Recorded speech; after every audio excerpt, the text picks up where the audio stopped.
के द्वारा ज्ञान योग युक्त एकमात्र ईश्वर भक्ति का संदेश दिया जाता है, उपदेश दिया जाता है।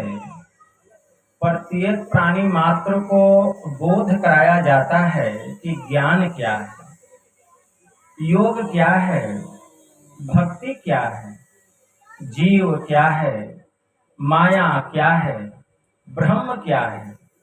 इन सभी रहस्यमयी बातों का ज्ञान सत्संग के माध्यम से यह जो जीव अबोध बना हुआ है, सत्संग श्रवण करते करते एक दिन वह सुबोध और परम ज्ञानी हो जाता है।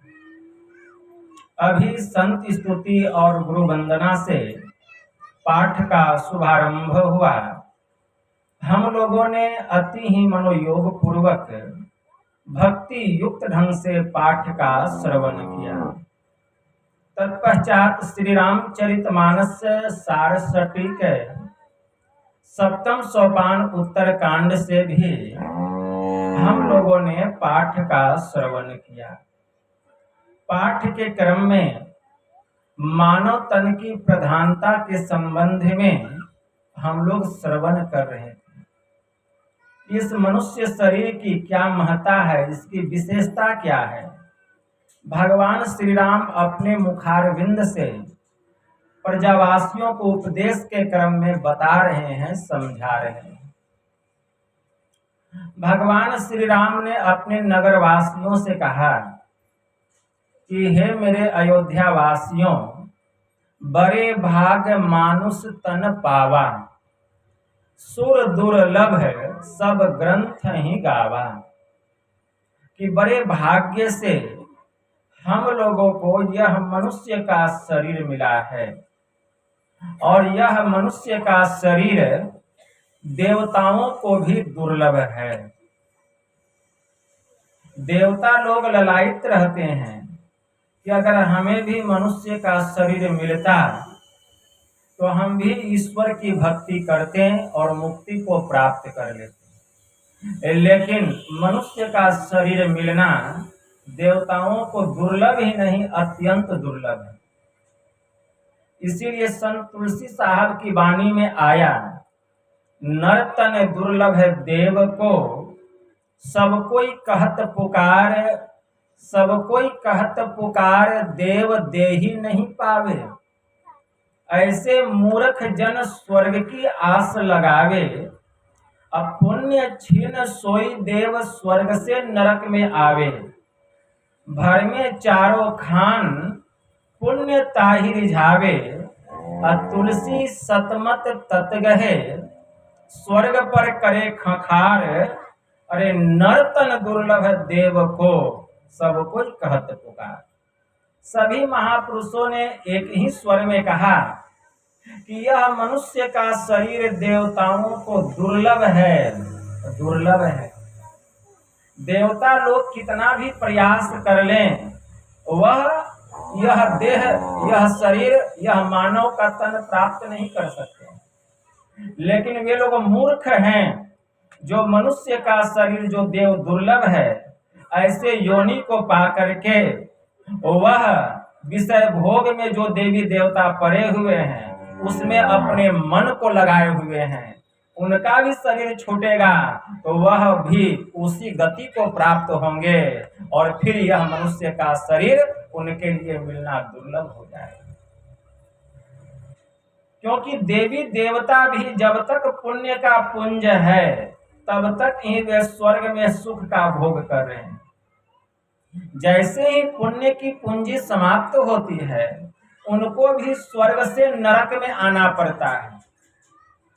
स्वर्ग और नरक, जिसने जीवन में पुण्य कम किया है और पाप विशेष किया है, यह कर्म जोनि है। यह जो मनुष्य का शरीर है यह कर्म जोनि है, और यह जो धरती है इसको मृत्यु लोक, मतर्य लोक बतलाया गया है।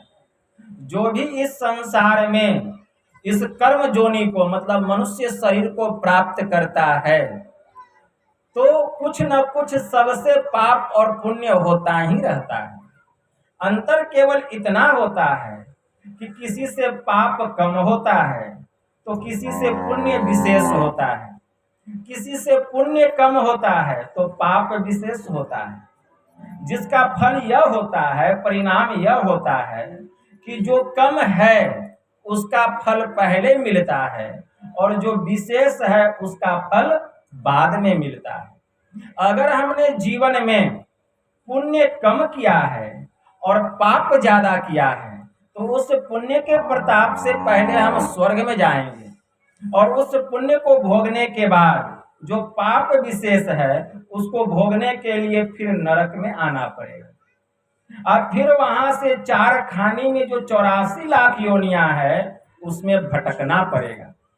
लेकिन पाप और पुण्य से भी एक कर्म है जो कि बंधन से जीव को छुटकारा दिलाता है और उस कर्म का नाम है ईश्वर की भक्ति। ईश्वर की भक्ति गोस्वामी जी ने मानस में लिखा, देह धरी कर यही फल भाई, अब भजिए राम सब काम बिहाई। यह मनुष्य का शरीर पाकर अगर सभी प्रकार की कामनाओं से, सभी प्रकार की विषय वासनाओं से अपने मन को हटाकर अगर हम एक ईश्वर की भक्ति करेंगे, एक ईश्वर की भक्ति करेंगे तो निश्चित इस जीव को मुक्ति की प्राप्ति हो जाएगी, श्री सद्गुरु निश्चित हो जाएगी। इसमें किंचित मात्र भी कोई संदेह नहीं। 4 जुलाई 1904 ईस्वी को हमारे परमाराध्य महर्षि में ही परमहंस जी महाराज अंग्रेजी की परीक्षा देने के लिए परीक्षा भवन गए हुए थे। अंग्रेजी का प्रश्न पत्र आया, बिल्डर्स नामक पद की व्याख्या करने के लिए कहा गया था। पहले क्वेश्चन में प्रश्न पत्र का जो प्रश्न था इस प्रकार था कि quote from memory the poem builders and explain it in your on English, अर्थात अपने स्मरण शक्ति से बिल्डर्स नामक पद की व्याख्या अंग्रेजी में करें। गुरु महाराज के मन मस्तिष्क में हुआ, बिल्डर्स का अर्थ होता है निर्माण करता, और परमात्मा से बड़े निर्माण करता क्या दूसरा कोई हो सकता है? कदापि नहीं। इसीलिए हमारे परमाराध्य ने 4 पंक्ति अंग्रेजी में लिखी, for the structure that we raise time is with materials filled, our todays and yesterdays are the blocks with which we build. अर्थात हमारा जीवन मंदिर सुकर्म और कुकर्म रूपी ईंटों से मिलकर नित्य प्रतिदिन बनता है और बिगड़ता है। जो जैसा कर्म करता है उसका जीवन ठीक वैसा ही बन जाता है। इसीलिए समय की सदुपयोगिता ईश्वर की भक्ति और सत्संग में है। इसलिए ईश्वर की भक्ति रूपी श्रेष्ठ ईंटों से हमें अपने जीवन मंदिर रूपी छत की दीवार का निर्माण करना चाहिए। और अंत में हमारे परमाराध्य ने यही मानस की चौपाई लिखी जो अभी आप लोगों ने सुना कि देह धरी कर यही फल भाई, भजिए राम सब काम बिहाई। हम लोगों को यह मनुष्य का शरीर मिला है, सभी प्रकार की कामनाओं से अपने मन को हटाकर ईश्वर की भक्ति करनी चाहिए, क्योंकि भक्ति करने से ही हम पाप और पुण्य दोनों से ऊपर उठ जाएंगे।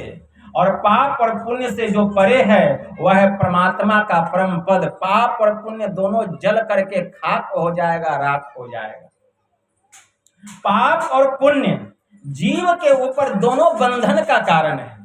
पाप जो है यह लोहे की जंजीर है, तो पुण्य सोने की जंजीर है।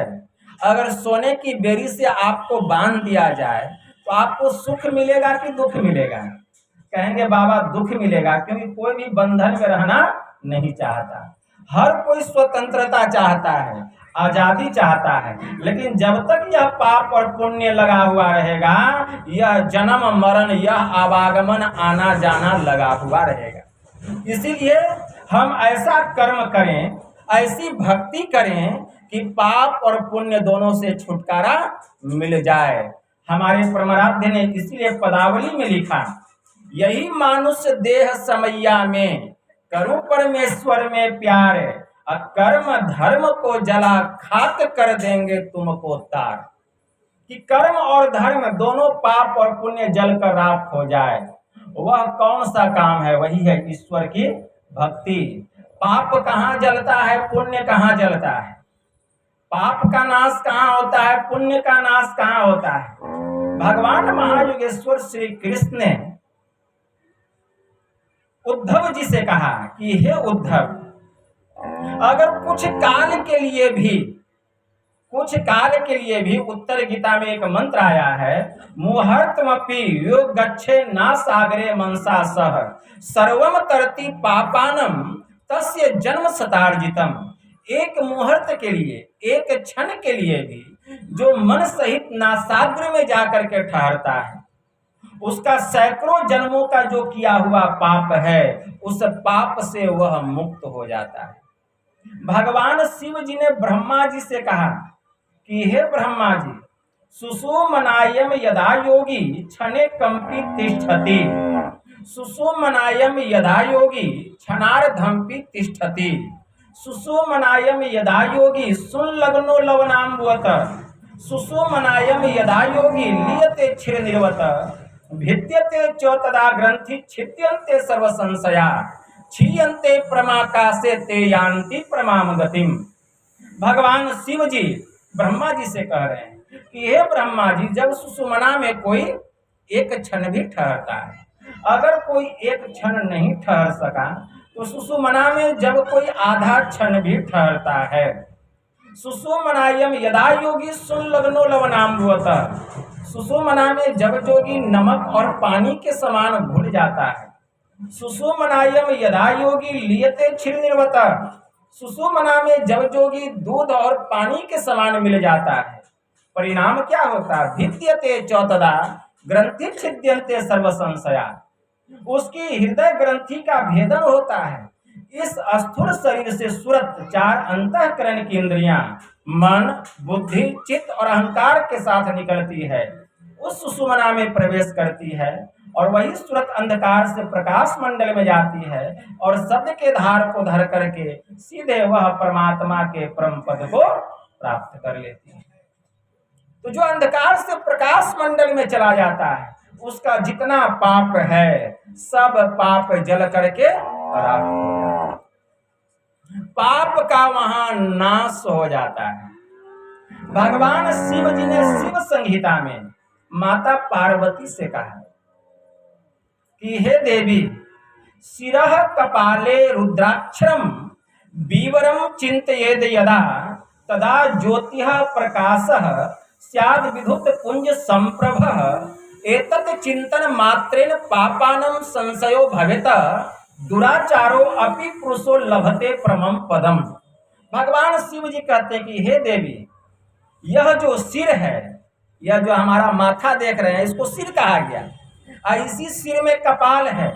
ये जो 4 अंगुल का हमारा ललाट है, जहां एक भी बाल नहीं है, उस स्थान का नाम है कपाल।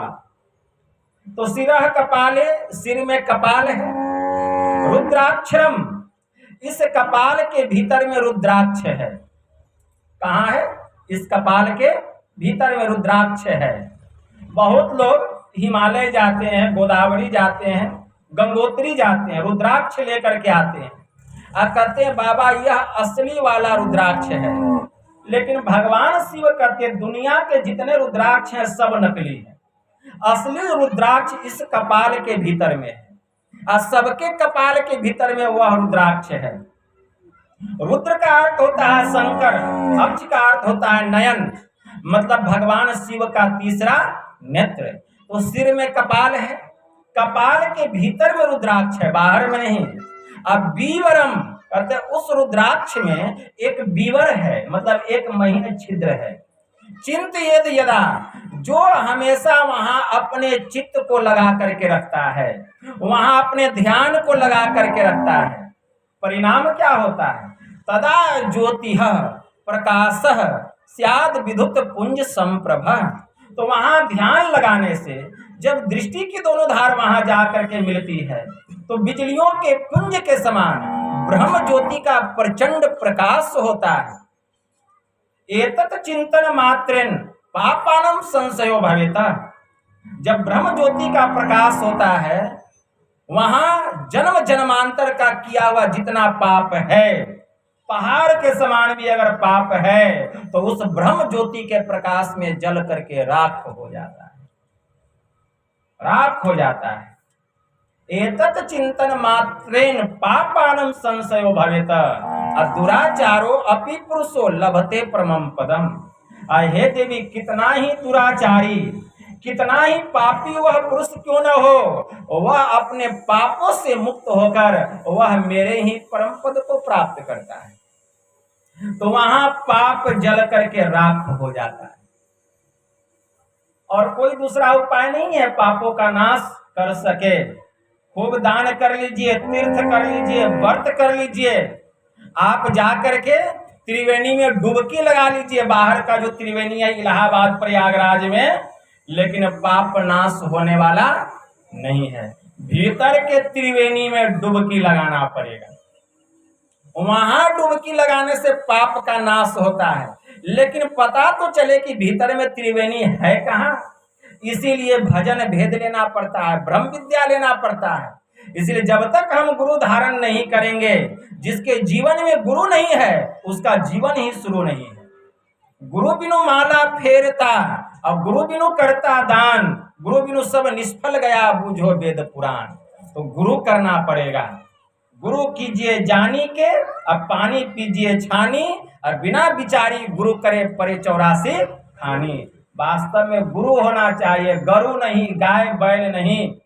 हमारे परमराध्य ने कहा, जब तक सच्चे और पक्के संत सदगुरु नहीं मिल जाते, लाख सिर पटकते रह जाओगे, अंतर के असली मार्ग का पता चलने वाला नहीं है। तो भीतर में त्रिवेणी कहां पर है? भगवान शिव जी माता पार्वती से कह रहे हैं, ज्ञान संकलिनी तंत्र में एक मंत्र आया, इंगला भगवती गंगा पिंगला जमुना नदी, इंगल पिंगल योर मध्य सुषुमना च सरस्वती, त्रिवेणी संगमो यत्र तीर्थराज सह उच्यते, तत्र स्नानम प्रकृत सर्व पापे प्रमुच्यते। हमारी बाईं आंख से जो दृष्टि की धार निकल रही है, इसको इंगला नाम की नारी कहा गया। हमारी दाहिनी आंख से जो दृष्टि की धार निकल रही है, इसको पिंगला नाम की नारी कहा गया। और इन दोनों के मध्य में जो स्थान है, उसी को सुषुमना, उसी को सरस्वती कहा गया। इन तीनों नदियां जब जाकर के गुरु इंगित स्थान पर मिलती है, उसी को त्रिवेणी कहा गया, उसी को सभी तीर्थों का तीर्थराज कहा गया। जो वहां डुबकी लगाता है वह सब पापों से सदा के लिए मुक्त हो जाता है। उसी को तीर्थराज कहा गया, जहां गंगा जमुना और सरस्वती तीनों नदियों का मिलन हुआ। और वह त्रिवेणी बाहरी दुनिया में नहीं है, वह त्रिवेणी हमारे भीतर में है। और एक त्रिवेणी बाहर में भी बह रही है। बाहर में कौन त्रिवेणी बह रही है? तो राम भगति जहाँ सुरसरी धारा, सरसई ब्रह्म विचार प्रचारा, विधि निषेधमय कलिमल हरणी, करम कथा रविनंदनी बरनी। यह बाहर की त्रिवेणी है। अभी हम लोग जिस त्रिवेणी में डुबकी लगा रहे हैं, यह बाहर की त्रिवेणी है। राम भक्ति जहाँ सुरसरी धारा, इस सत्संग में राम भक्ति का प्रचार, यह गंगा जी की धारा है। इस सत्संग में ब्रह्म विचार का प्रचार, यह सरस्वती की धारा है। इसी सत्संग में कर्तव्य क्या है, अकर्तव्य क्या है, पाप क्या है, पुण्य क्या है, क्या करना चाहिए, क्या नहीं करना चाहिए, इसका जो विचार है, यह कलिमल नाशक जमुना की धारा है। तो अभी मैंने कहा कि इस सत्संग में राम भक्ति का प्रचार, यह गंगा जी की धारा है। विस्तार से समझिए। जब इस सत्संग में, इस जंगम तीर्थराज में अगर संत महापुरुष राम के सगुण साकार रूप का वर्णन करने लग जाएं, ब्रह्म के सगुण साकार रूप का वर्णन करने लग जाएं, उनकी लीलाओं का वर्णन करने लग जाएं, उनकी कथाओं का वर्णन करने लग जाएं, तो समझ जाइए इस सत्संग में गंगा जी की धारा बह रही। और अगर हम मनोयोग पूर्वक श्रवण कर रहे हैं, तो अत्यंत श्रद्धा और प्रेम से हम गंगा जी में डुबकी लगा रहे हैं।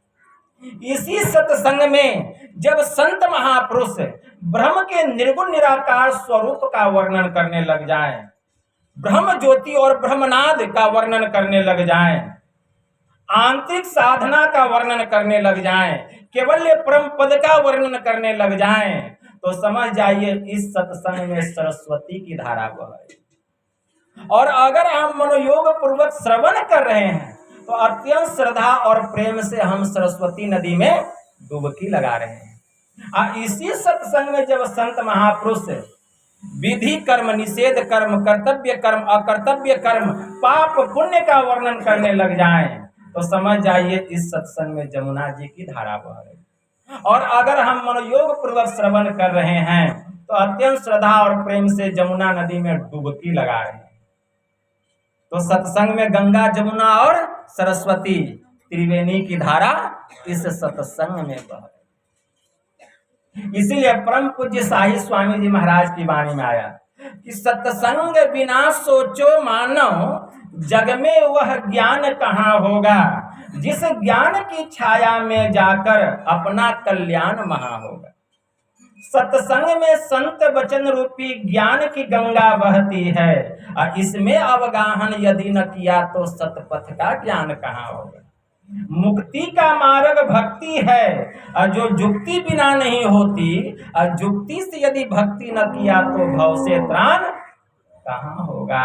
सत्संग बिना सोचो मानव, जग में वह ज्ञान कहाँ होगा। तो इस सत्संग में भी गंगा, जमुना और सरस्वती की धारा बह रही है, लेकिन कब बहेगी जो कि आप सुने जब इस प्रकार की सत्संग में चर्चा होगी।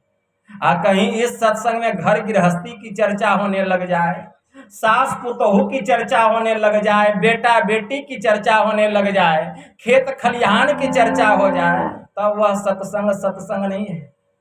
गुरु महाराज कहा करते थे, जिस प्रवचन में बिंदु और नाद की चर्चा नहीं होती है वह प्रवचन न कहलाकर प्रवंचना कहलाता है। ठीक है ना?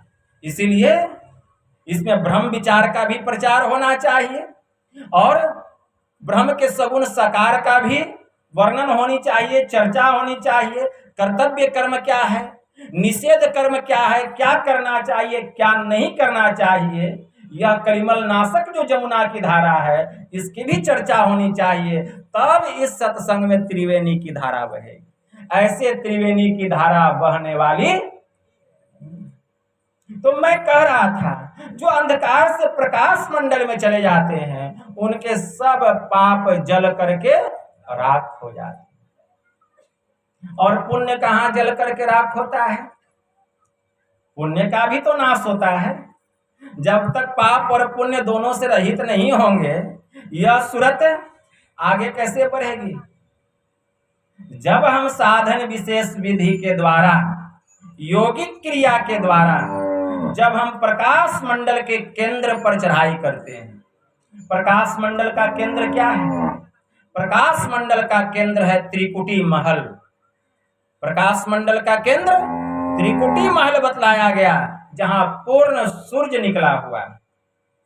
गुरु महाराज की वाणी में आया, जा सम्मुख या सूर्य अमित अंधार है, ऐसो सूर्य महान चंद हद पार है, होत नाद अति घोर सोर को कहे, अरे हारे में ही महान नगारा बजे घनहु गरजत रहे। जब साधक अंधकार से प्रकाश मंडल में जाते हैं योगिक क्रिया के द्वारा, प्रकाश मंडल में प्रवेश करके वे सीधे सहस्त्र दल कमल में जाते हैं, जहां की पूर्ण चंद्र निकला हुआ है, पूनम का चांद, जहां पूनम का चांद निकला हुआ है सहस्त्र दल कमल में। यह ऐसा सरोवर बतलाया गया कि यहाँ सातों लोक हैं। सहस्त्र दल कमल कोई छोटा स्थान नहीं है, बड़ा ही विस्तृत स्थान है। सातों स्वर्ग यहाँ पर है, और यह ऐसा स्थान है जहां से 5 तत्वों की उत्पत्ति हुई है। 5 तत्वों की उत्पत्ति का कारण है सहस्त्र दल कमल, मिट्टी, जल, अग्नि, हवा और आकाश। सहस्त्रदल कमल वह स्थान है जहां की प्रत्येक जीव के पाप और पुण्य का लेखा जोखा होता है। सहस्त्रदल कमल वह स्थान है जहां से कि जीव पुनः इस दुनिया में वापस लौटाया जाता है। वह स्थान है सहस्त्रदल कमल, साधारण नहीं है। संत कबीर साहब की वाणी में आया, चंदा झलके यही घट माही, आंधरी आंखी सूझे नाही, यही घट चंदा यही घट सूर, यही घट बाजे अनहद तूर, यही घट बाजे तबल निशान, अब बहिरा शब्द सुने नहीं कान। तो इस शरीर के भीतर में चंद्रमा भी निकला हुआ है जो ब्रह्मांड पर चढ़ाई करता है, आज्ञा चक्र 10वें द्वार में प्रवेश करके। गुरु महाराज की वाणी में आया, तजो पिंड चढ़ी जाओ ब्रह्मांड ही, जो वीर हो अपेलो सुस्मन दृष्टि, शिस्त जो तीर हो बिंदु नाद अगुवाई तुम ही ले जाएंगे, अरे हरे में ही ज्योति सहनाद की सैर कराएंगे। तब हम ब्रह्मांड का सैर करते हैं और सैर करते हुए शब्द साधना करते करते प्रकाश मंडल में जैसे हमारी सूरत चार अंतःकरण की इंद्रियों के संग में रह करके सहस्त्रदल कमल को जब पार करने लग जाती है, तब त्रिकुटी महल पर चढ़ाई होती है। त्रिकुटी महल वह स्थान है जो कोई वहां चला जाता है समस्त विद्या का ज्ञाता विद्वान हो जाता है। वहां का मालिक ओमकार को बतलाया गया। संत कबीर साहब की वाणी में आया, त्रिकुटी महल में विद्या सारा, घनहु गरजे बजे नगारा, लाल वर्ण सूरज उजियारा, छत्र कमल दल मंझार शब्द ओमकारा।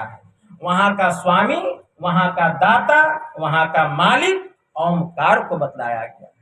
जो वहां जाता है वह सब पुण्य से रहित हो जाता है। जितना पुण्य है उसका जल करके राख हो जाता है। पाप और पुण्य दोनों, कर्म धर्म दोनों जल करके राख। तब यह जीव कारण मंडल में जाता है। कारण मंडल में जहां बीज रूप में यह जीव रहता है, जो कोई कारण मंडल को पार करता है बीज का ही नाश हो जाता है। फिर इस संसार में क्यों आना पड़ेगा, क्यों जाना पड़ेगा। तब कारण मंडल, इसको अदृश्य जगत कहा गया है, अरूप जगत कहा गया है। लेकिन जो शब्द होता है कारण मंडल में, जो केंद्रीय नाद होता है, उस शब्द में प्रकाश होता है। शब्द से प्रकाश भी निकलता है, जिस कारण से वह मंडल भी प्रकाशित होता है। और जो सूरत उस मंडल में जाती है उस सूरत से भी प्रकाश निकलता है, उस सूरत से भी प्रकाश निकलता है। जैसे जैसे इस आत्मा पर से, इस जीवात्मा पर से आवरण उतरते जाता है, यह जीवात्मा उतना ही अत्यधिक प्रकाशित होते चली जाती है। जैसे यह स्थूल आवरण उतरेगा तब देखिए इसमें कितना प्रकाश है, सूक्ष्म आवरण उतरेगा तब देखिए इस आत्मा में कितना प्रकाश है, कारण का आवरण उतरेगा तब देखिए कितना प्रकाश है। प्रकाश बढ़ते चला जाता है। महाकारण का आवरण उतरेगा तब देखिए यह जीवात्मा अपने स्वरूप में आ जाती है, कितना प्रकाशित होती है। जो कोई केवल्य अवस्था को प्राप्त करता है तो कहता है साधक को आत्मदृष्टि की प्राप्ति होती है। अरे आत्मदृष्टि की क्या प्राप्ति होगी, वहां तो आत्मा स्वतः प्रकाशित होती है, वहां तो आत्मा ही प्रकाशित होती है। उसी प्रकाशित आत्मा से अपने स्वरूप का ज्ञान होता है और उसी प्रकाशित आत्मा से ब्रह्म के स्वरूप की पहचान होती है। जबकि उस शब्द की अनुभूति होती है जिसको ब्रह्मनाद कहा गया, जिसको सतनाम कहा गया, जिसको सतध्वनि कहा गया, जिसको राम नाम कहा गया, जिसको ओम कहा गया, जिसको स्फोट कहा गया। हमारे प्रमराध्य ने प्रतीकात्मक रूप में कहा है, स्फोट वही उद्गीत वही, ब्रह्म नाद शब्द ब्रह्म ओम वही, अति मधुर प्रणव ध्वनि धार वही, है परमात्म प्रतीक वही। प्रभु का ध्वन्यात्मक नाम वही, है सार शब्द सत शब्द वही, है सत चेतन अव्यक्त वही, अव्यक्तों में व्यापक नाम वही, है सर्वव्यापिनी ध्वनि राम वही, सर्व करसक हरि कृष्ण नाम वही, है परम प्रचंडिनी शक्ति वही, है शिव शंकर हरे नाम वही, अपुनि राम नाम है अगुण वही, है अकथ अगम पूर्ण काम वही, स्वर व्यंजन रहित अघोष वही, अचेतन ध्वनि सिंधु अदोष वही, है एक ओम सतनाम वही, ऋषि सेवित प्रभु का नाम वही, मुनि सेवित गुरु का नाम वही, भजो ओम ओम प्रभु नाम यही, भजो ओम ओम में ही नाम। यह तो प्रतीकात्मक रूप में कहा गया, लेकिन वास्तव में वह जो ब्रह्मनाद है, वह जो परमात्मा का जो शब्द है, उसको हम जिह्वा से उच्चारण नहीं कर सकते, उसकी अनुभूति कर सकते हैं लेकिन उच्चारण नहीं कर सकते। अमृतनाद में एक मंत्र आया, अघोषम अव्यंजनम अस्वरम च अकंठ ताल ओष्ठम अनासिकम च अरेख जातम उभयोष्ट वर्जितम यदक्षरम न अक्षरते कदाचित। कि वह जो ब्रह्मनाद है हर प्रकार के अनहद नादों से रहित है। अघोषम मतलब अनहद नादों से रहित है। अस्वरम च अकंठ ताल ओष्ठम अनासिकम च, वह जो ब्रह्मनाद है वह स्वर व्यंजन और प्रवृत्ति के ज्ञान से भी रहित है। वह जो ब्रह्मनाद है वह दोनों होठों के उच्चारण से रहित है। उभयोष्ट वर्जितम अरेफ जातम, वह हर प्रकार के रंग रूप रेखा से रहित है। यह दक्षरम न अक्षरते कदाचित, उसी को तू ब्रह्मनाद जान जिसका किसी काल में नाश नहीं होता। नाश नहीं होता। भगवान शिव जी ने भी कहा, ब्रह्मांड लक्षणम सर्वदेह मध्य व्यवस्थितम साकार अस्च विनश्यन्ति निराकारो न नश्यति।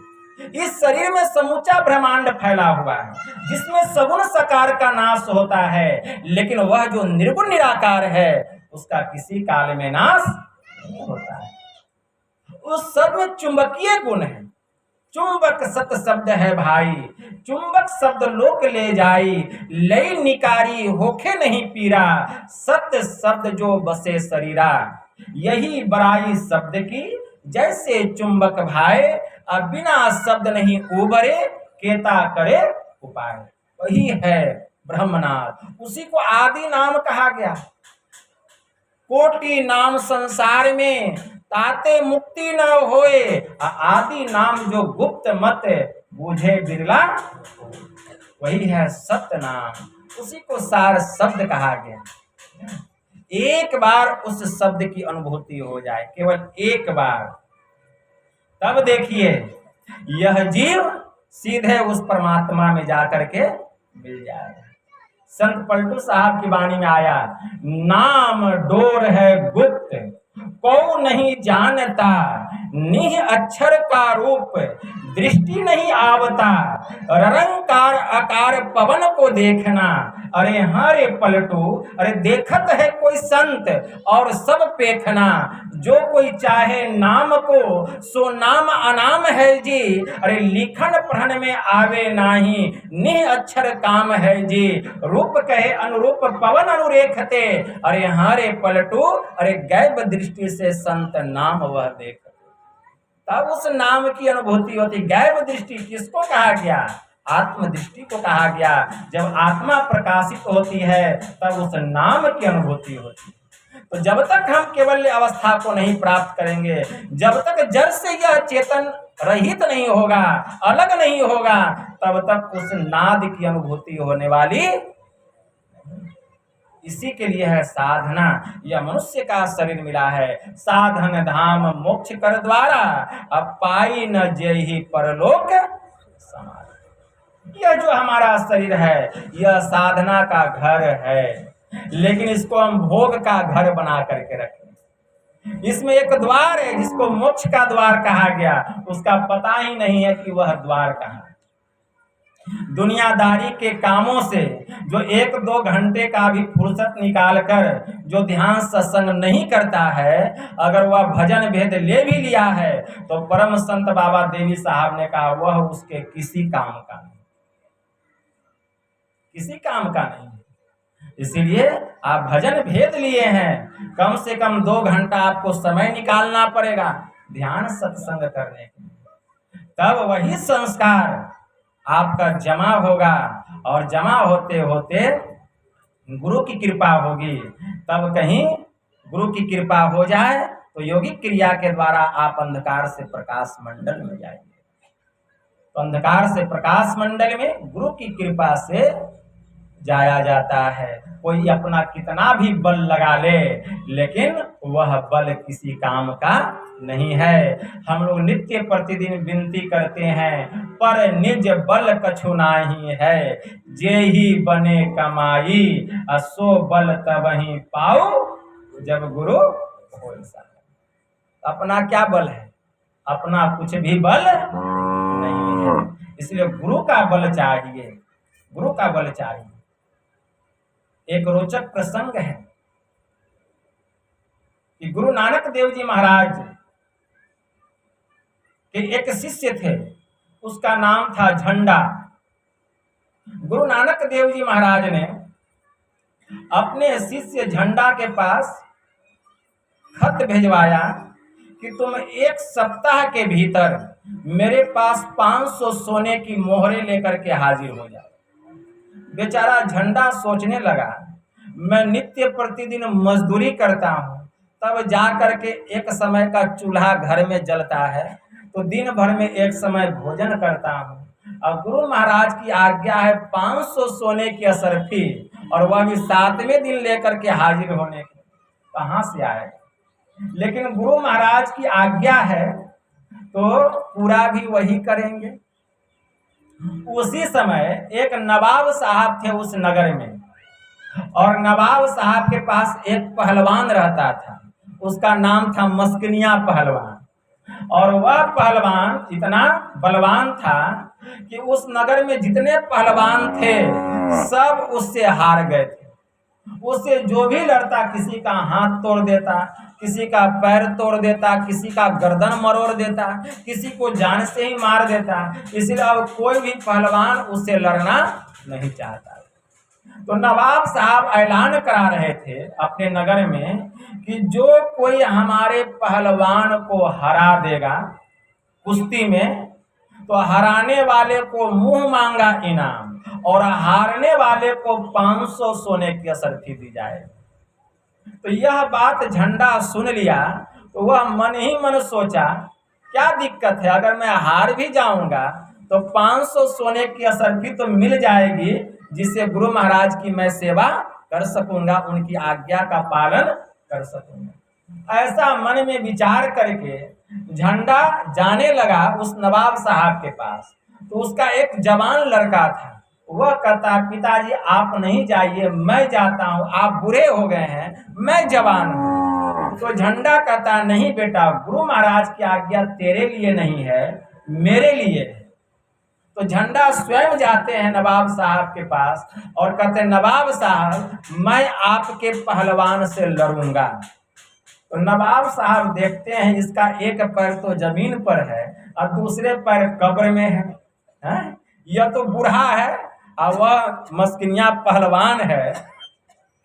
देख करके कहते हैं कि देखिए बाबा, बुढ़ापे में क्यों अपना दुर्गति कराना चाहते हैं, दुर्दशा कराना चाहते हैं? वह पहलवान है, आप बूढ़े हैं, देखिए आपका शरीर भी थरथरा रहा है, एक पैर कब्र में है, दूसरा पांव जमीन पर है। आप यह ख्याल अपने मन से हटा दीजिए, कुछ दान दक्षिणा लेना है तो ले लीजिए। यह सुन करके वह बूढ़ा पहलवान कहता, नवाब साहब आप मेरे बूढ़े शरीर को देख करके आप क्या सोचने लगे कि मैं कमजोर हूं? आपके पहलवान को हराऊंगा ही नहीं, उसको पछाड़ करके मारूंगा।